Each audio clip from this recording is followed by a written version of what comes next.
Epione pain management and regenerative centre. ఇక మీ నొప్పులు శాశ్వతం కావు. నన్ను ఆశీర్వదించడానికి వచ్చినటువంటి ప్రజలకు నా హృదయపూర్వకమైనటువంటి ధన్యవాదాలు ఈ సందర్భంగా తెలియపరుస్తూ ఉన్నాను. నేను ప్రత్యేకంగా చెప్పవలసిన అవసరం లేదు. We have a lot of confidence.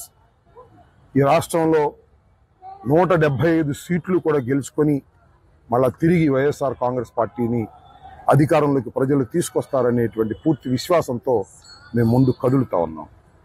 అదేవిధంగా ఈ నియోజకవర్గంలో కూడా నేను గతంలో 2 సార్లు పోటీ చేశాను. ఒకసారి నేరోలో 924 ఓట్లతో ఓటమి పాలయ్యాను. మళ్ళా రెండవసారి ఇదే నియోజకవర్గంలో ప్రజలు 20,800 పైచిలుకు ఓట్లతో నన్ను గెలిపించారు. 5 సంవత్సరాలు పరిపాలన చేశాను. నేను మనవి చేస్తున్నా, రీట్రేట్ చేస్తున్నా, మొన్న చెప్పిన దాన్ని మళ్ళా పునరుద్ఘాటిస్తున్నా. నాకు పోయినసారి వచ్చినటువంటి 20,800 పైచిలుకు ఓట్ల కన్నా ఒక్క ఓటు తగ్గినా నేను నైతికంగా ఓటమి చెందిన వాడిగా నేను భావిస్తాను. ఎందుకంటే 5 సంవత్సరాలు పరిపాలన నేను చిత్తశుద్ధిగా చేశాను. ధర్మంగా పరిపాలన చేయాలనే ఉద్దేశంతో చేశాను. అన్ని వర్గాల ప్రజలను, కులాలకు, మతాలకు, ప్రాంతీయాలకు, పార్టీలకి అతీతంగా కూడా జగన్మోహన్ రెడ్డి గారి ఆదేశం మేరకు నేను పనిచేశాను. ఎవరిని కూడా ఇబ్బంది పెట్టకోకుండా ఒక చక్కని పరిపాలన అందించాననేటువంటి విశ్వాసంతో నేనున్నాను.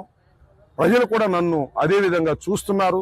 కాబట్టి మళ్ళా తిరిగి ఈ నియోజకవర్గానికి అంబటి రాంబాబు అయితేనే బాగుంటుందని ప్రజలు భావిస్తున్నారని నేను విశ్వసిస్తున్నాను. నా 5 సంవత్సరాల పరిపాలన కూడా ఈరోజు రెఫరెండంగా నేను భావిస్తున్నాను. అందువల్లనే నేను ఇందాక చెప్పినట్టుగా చెప్పాను. ఖచ్చితంగా ఈ నియోజకవర్గంలో మంచి మెజార్టీతో 20,800 పైచిలకు మెజార్టీతో నేను గెలుస్తాననేటువంటి నమ్మకం, విశ్వాసం నా ప్రజల దగ్గరికి వెళ్ళినప్పుడు, గ్రామాల్లోకి వెళ్ళినప్పుడు నాకు కలుగుతా ఉన్నది. అంతేకాదు, సంక్షేమ కార్యక్రమాలు, అభివృద్ధి కార్యక్రమాలు అందుకున్నటువంటి ప్రజానీకం ఈ రాష్ట్రంలో తిరిగి మళ్ళా జగన్మోహన్ రెడ్డి గారు రావాలి అనేటువంటి మాట కోరుకుంటున్నారనేది నాకు చాలా స్పష్టంగా నాకు అర్థమవుతా ఉన్నది.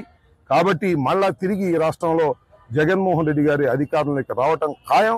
అది కూడా చాలా అద్భుతమైనటువంటి మెజారిటీతో ఆయన అధికారంలోకి వస్తారనేది నేను పూర్తిగా విశ్వసిస్తున్నాను. కాబట్టి నాకు కూడా జగన్మోహన్ రెడ్డి గారిని గెలిపించడం కోసం నాకు కూడా ప్రజలు అపారమైనటువంటి ప్రేమతో ఓట్లు వేసి గెలిపిస్తారనే పూర్తి విశ్వాసంతో నేను ఉన్నానని ఈ సందర్భంగా నేను మనవి చేస్తున్నాను. నమస్తే అండి.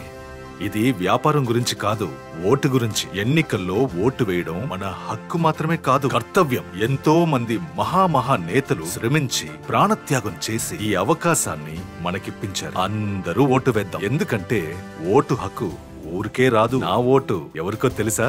అది సీక్రెట్ అండి.